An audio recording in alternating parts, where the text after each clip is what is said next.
Hey guys, welcome back. In this video, we're going to take a look inside a box of Zvezda's C-130J.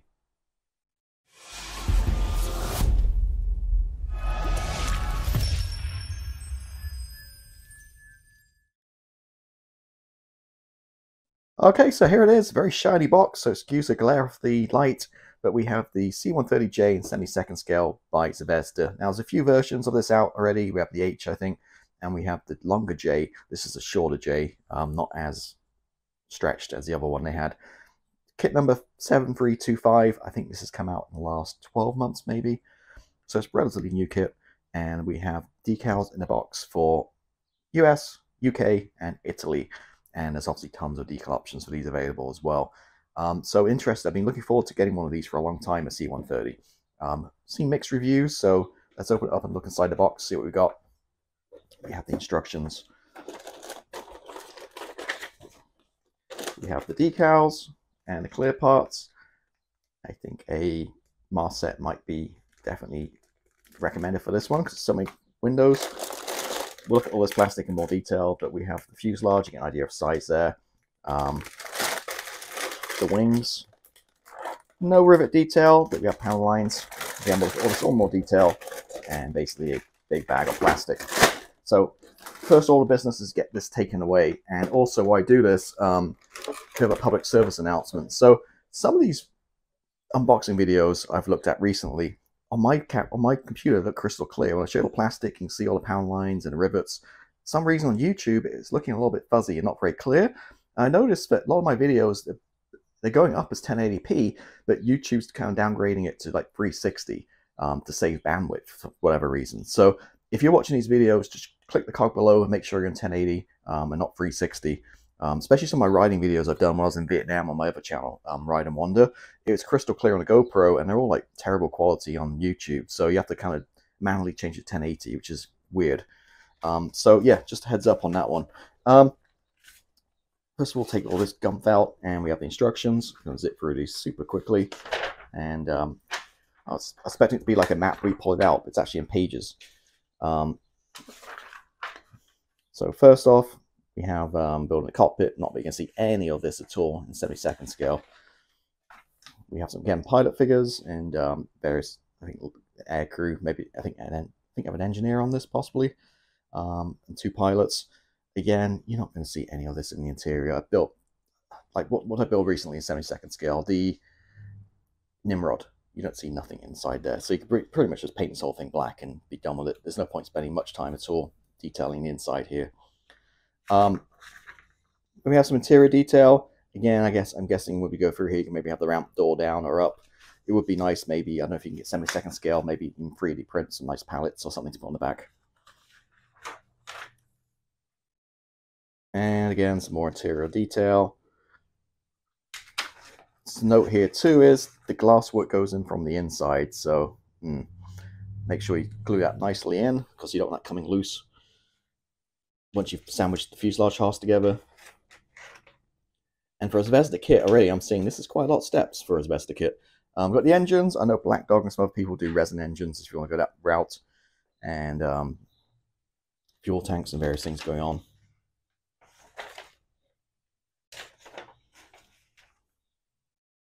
Wheels, again, I've seen plenty of resin wheels for this in 72nd scale. I think we'll look at them, but we should be okay in the plastic ones. And yeah, the ramp, so we can have the door open and the ramp down or up, I'm guessing, which is a nice little touch. So again, it would be nice, maybe like a little mini diorama being 72nd scale, although it's not going to be so mini being a Herc. But ramp down, like I mentioned, some like pallets in the back or something being loaded.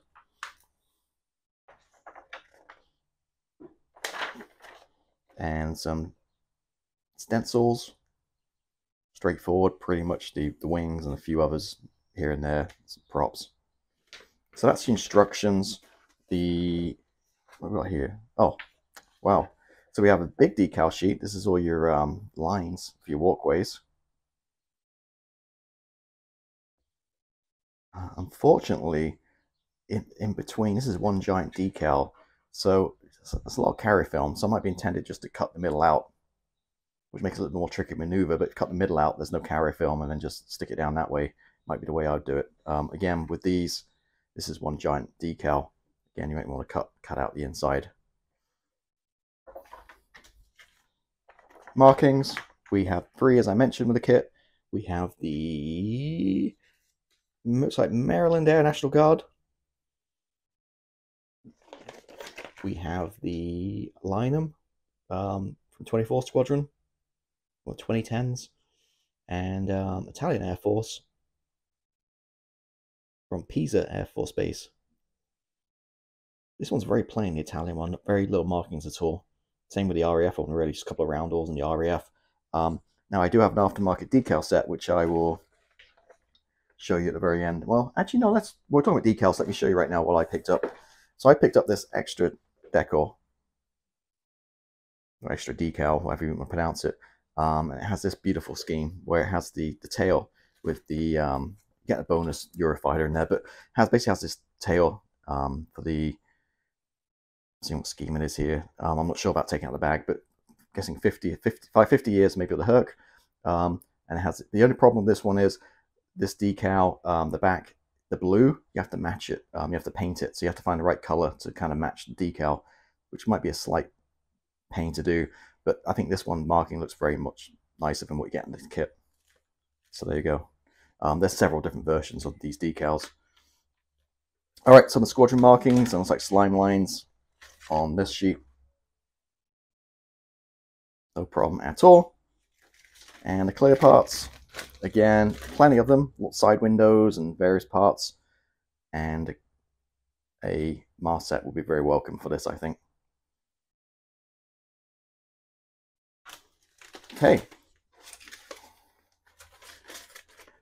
What I'm going to do now, actually, I have a spare piece of acrylic. So I'm going to throw this down on my desk because it might make it a little bit cleaner when you, when I kind of show you this plastic, maybe. First bag.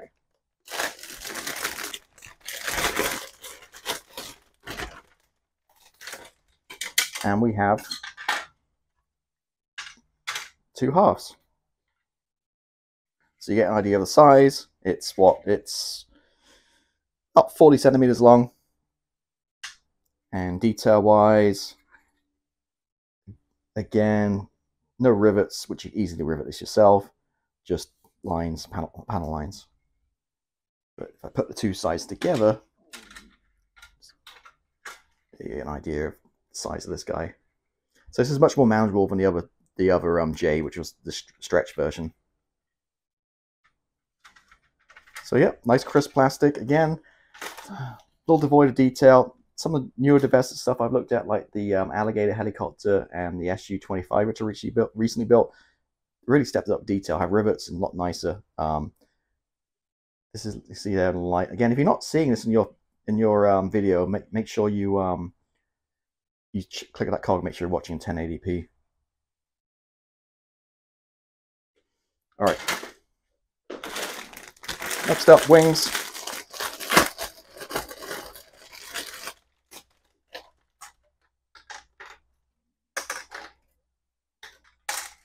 All right, so this is a matched pair. This is like blades for your rotors.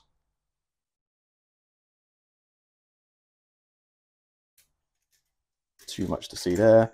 Nacelles for the engines. Again, nice detail, fine panel lines, but no rivets. And wings. So basically the same, you have a left and a right. See all the panel lines. Definitely run the rosette riveter over here, maybe.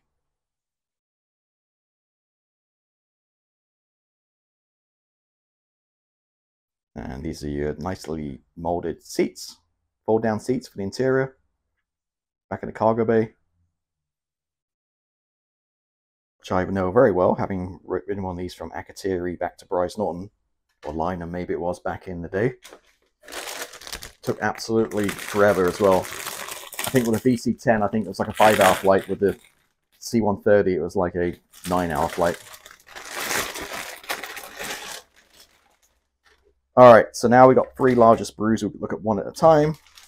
So this is the underside. Plenty of ejection pins on here, but they're on the underside.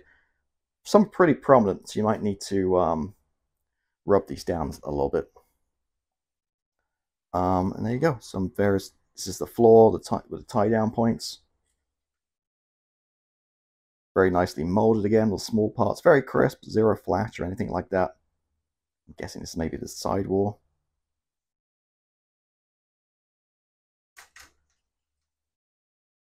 Okay.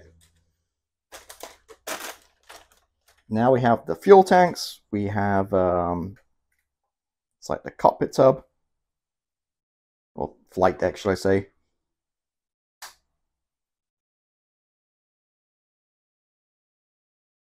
Looks like we have 3 different noses, so maybe that's for different versions. Maybe this is generic plastic. Oh, also I'm noticing too, it's very flexible.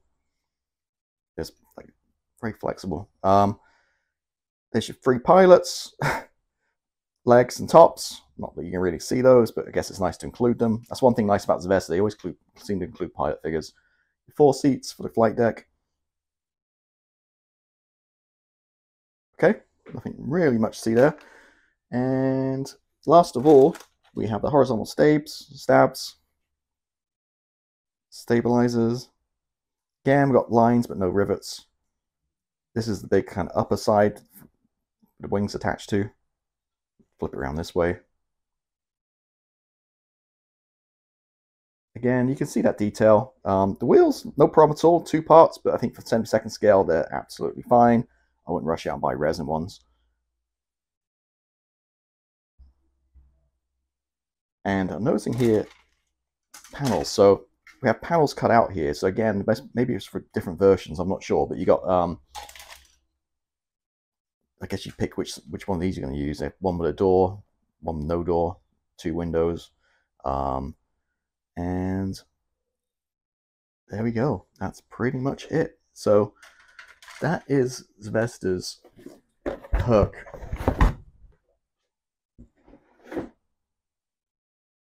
Mixed reviews about building it. Look at the plastic; it looks fine to me. I'm not sure about fit issues, but plastic looks good. I'd say you just need definitely the Marset for all this glass work, and also a riveter to rivet some of these pound lines. Assuming they are riveted, I'm pretty sure they are. But there we go, nice kit. I'm looking forward to building this one, and again with the extra scheme I got here, I think it's really going to look awesome. So yeah, if you want to stay around and see me build this one, then hit the subscribe button, and I'll catch you next time. See ya.